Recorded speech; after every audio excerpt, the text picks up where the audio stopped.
And so then, I told all my female clients, listen, sorry, you know, I gave them all referrals. A bunch of them were friends by then.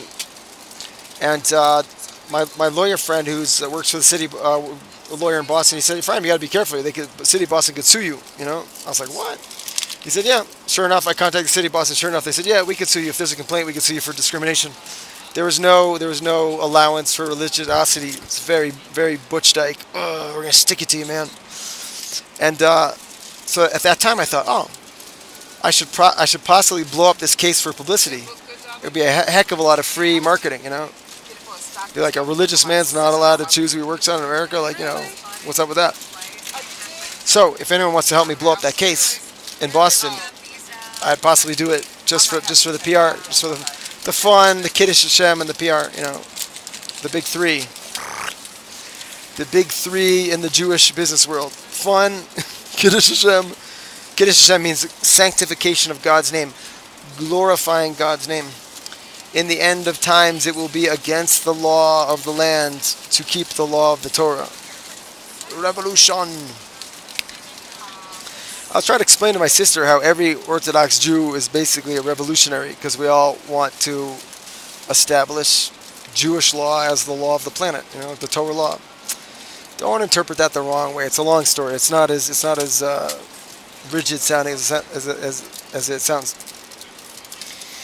Okay, so I forget which of the 10 tangents I was on, but yeah. Basically, I'm footloose right now in America, so if you want me to come, let me know right away. Even if you can't pay, this is the time. Who knows how soon I'll go back to Israel, and then it's much harder to deal.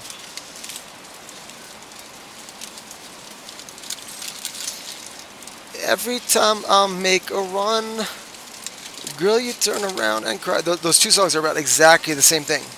The kind of guy like me that doesn't want to be a poodle. He doesn't want to just... Oh, that's what I was telling. The story in...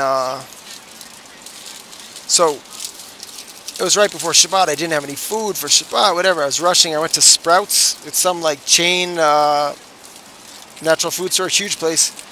And I was like, wow, the vibe here is really cool. And the guy at the checkout, I was like, are you guys hiring? And he was like, we're hiring like crazy. And I was like, are you the boss? And he's like, yeah.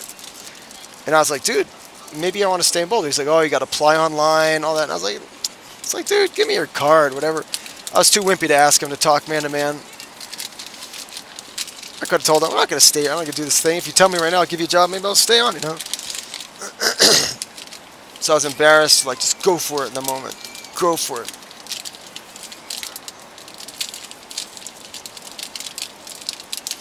But that would be the template for me starting something, say, in Breslov House in Boulder. I'd get some crummy job like that. Sorry, Sprouts. And I'd get my own apartment. It's $1,600 a month for an apartment in Boulder. Serious money.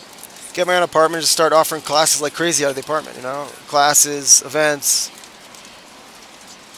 Get a roommate. I know a cool dude in Denver. Try to talk him into doing it with me. So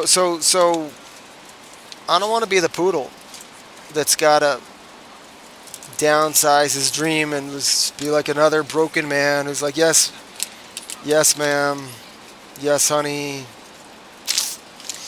Call me arrogant, call me stubborn. I want to do my thing at my highest level. I want it to work.